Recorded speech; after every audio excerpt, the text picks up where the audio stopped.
পুসালার নামের একজন সাধক ছিলেন। তিনি একজন বড় ভক্ত, কিন্তু খুবই গরিব। ভিক্ষে করে খেয়ে বেঁচে থাকতেন। এই দারিদ্র্যে থাকাটা তিনি নিজেই বেছে নিয়েছিলেন। সেই রাজ্যের রাজা এক মহান সম্রাট অনেক কষ্ট করে এক বিশাল শিব মন্দির বানিয়েছিলেন। হাজার হাজার মানুষের শ্রম ও প্রচুর সম্পদ ব্যবহার করে উনি এক বিশাল মন্দির গড়লেন। আর প্রাণ প্রতিষ্ঠা ও মন্দিরের উদ্বোধনের জন্য একটি নির্দিষ্ট দিন তিনি ঠিক করলেন। ঠিক তার আগের রাতে উনি যখন ঘুমোচ্ছিলেন, তখন তার স্বপ্নে শিব দেখা দিলেন আর বললেন, আমি দুঃখিত, তোমার মন্দিরের উদ্বোধনে আমি যেতে পারবো না, কারণ আমাকে পুসালারের মন্দিরে যেতে হবে।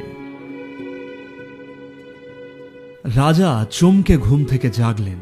উনি বিশ্বাসই করতে পারছিলেন না যে শিব এসে তাকে বলছেন শিব তার মন্দিরে আসতে পারবেন না, যেখানে উনি কিনা সম্ভাব্য শ্রেষ্ঠ মন্দিরটি বানিয়েছেন।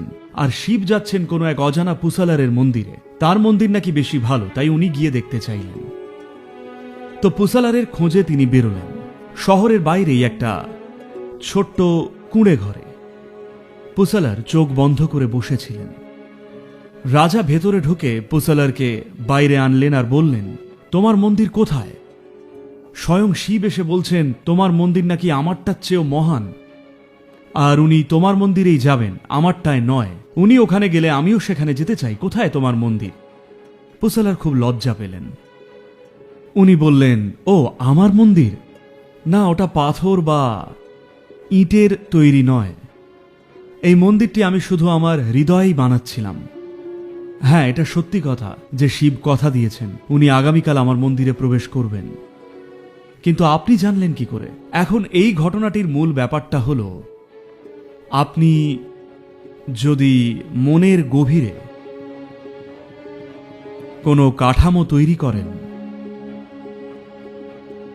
আর সেটাকে যদি শক্তি যোগান,